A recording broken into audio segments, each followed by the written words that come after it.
အားလုံးပဲမင်္ဂလာပါဒီနေ့ကျွန်တော်ရှင်းပြမယ့်အကြောင်းအရာလေးကတော့ကျွန်တော် Microsoft Azure နဲ့ပတ်သက်ပြီးတော့လေ့လာတဲ့လူတွေပြီးတော့ Microsoft Azure ကိုသုံးနေတဲ့အဖွဲ့အစည်းတွေအတွက်ကိုအကျိုးရှိမယ့်ဗီဒီယိုလေးတွေကျွန်တော် file လိုက်ခုတ်ခတ်ပြီးတော့ပြထားပါတယ်အဲ့တော့ဒီနေ့ကျွန်တော်ရှင်းပြမယ့်အကြောင်းအရာတော့ Microsoft Azure ရဲ့ service ပေါ့နော်တနည်းအားဖြင့်ကျွန်တော်တို့ကျွန်တော် slide တွေကတော့ပြောရင်လေကျွန်တော်ပြရင်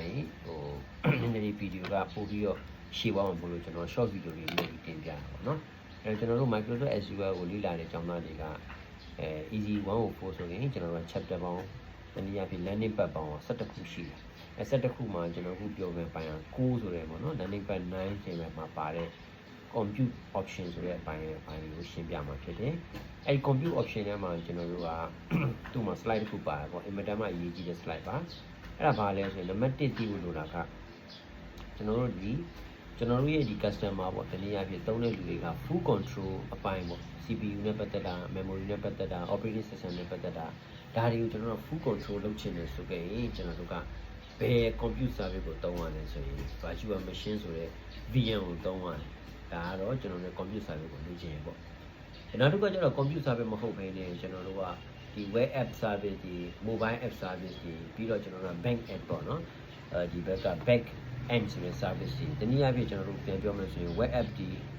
APIs နဲ့ပတ်သက်တဲ့ service ကိုကျွန်တော်တို့က human သုံးကျင်တဲ့လူတွေအတွက်က full control မလုပ်ချင်ဘူးပေါ့နော်အဲ့လိုမျိုးအပိုင်းကိုကျွန်တော်ယူချင်တဲ့လူတွေအတွက်က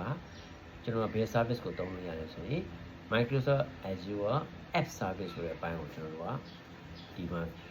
configuration လုပ်လို့ရတယ်ပေါ့နော်အဲ့ဒီပိုင်းနဲ့ကျွန်တော်တို့ကနည်းနည်းလေးဝီရောတိဖြစ်နေတာတူနေတဲ့ပိုင်းကပါလဲဆိုရင် Microsoft Azure Container Instance ဆိုတဲ့ ACI ဆိုတဲ့အပိုင်းနဲ့အခုနကကျွန်တော်ပြောတဲ့ Azure App Service နဲ့နှစ်ခုဟာလေ့လာတဲ့လူတွေကဝီရောတိဖြစ်နိုင်တယ်အဲ့ချိန်မှာမိတ်ဆွေတို့သိရမှာဟာကျွန်တော်တို့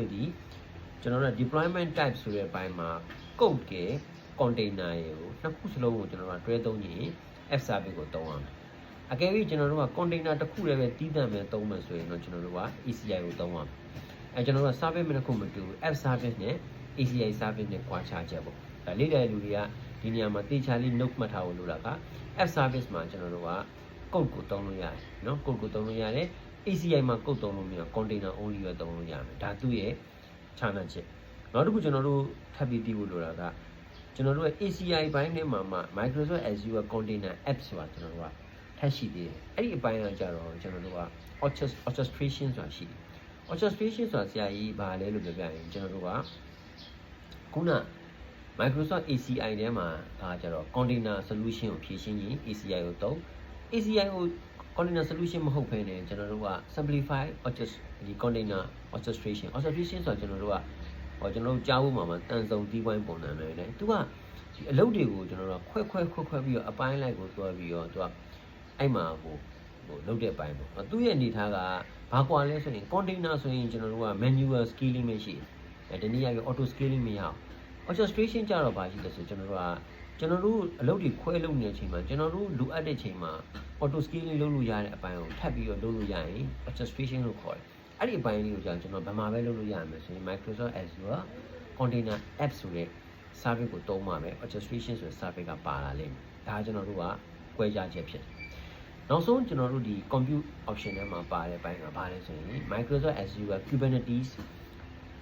service ဆိုတဲ့ AKS ဆိုတဲ့ service အဲ့ဒီကောင်ကကြတော့ကျွန်တော်တို့ကသူ့ရဲ့ဘာကြောင့်သုံးရလဲ purpose ပေါ့နော်သူ့ရဲ့ရည်ရွယ်ချက်က advanced container orchestration အဲ့ဒီ container orchestration ရဲ့အပိုင်းမှာ advanced feature ကိုသုံးရင်ကျွန်တော်တို့က AKS ကိုသုံးရတယ်အဲ့တော့ဒါကသူ့ရဲ့ကွာခြားချက်ပေါ့နော် sorry ပါကျွန်တော်ဒီ CD တစ်ခုပြုတ်ကြပါတော့ဒါလေးမှာကျွန်တော်တို့ကဒါအောင်သုံးပေးရတယ်ဒါဆိုမှကျွန်တော်တို့ကအခုနပြောနေတဲ့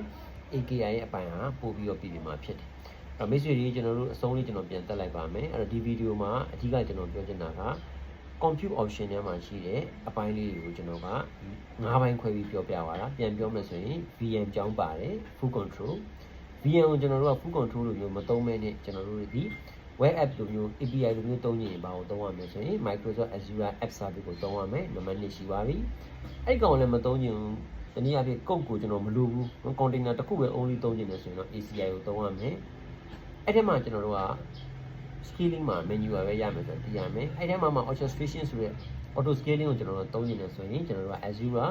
container apps ဆိုတဲ့ဟာကိုသုံးပေးရမယ်နောက်ဆုံးပိုင်းကတော့ advanced orchestration feature တွေလို့ကျရင်ကျွန်တော်ဗာသုံးပေးရမယ် EKS ကိုသုံးပေးရမယ်ဒါဆိုရင်မိတ်ဆွေတို့ compute service နဲ့ပတ်သက်တဲ့အပိုင်း၅ပိုင်းတွေကိုမိတ်ဆွေတို့နားလည်သွားမယ်လို့ထင်ပါတယ်နောက်ဗီဒီယိုမှာကျွန်တော်ပြန်လည်ဆုံတွေ့မယ်ကျေးဇူးတင်ပါတယ်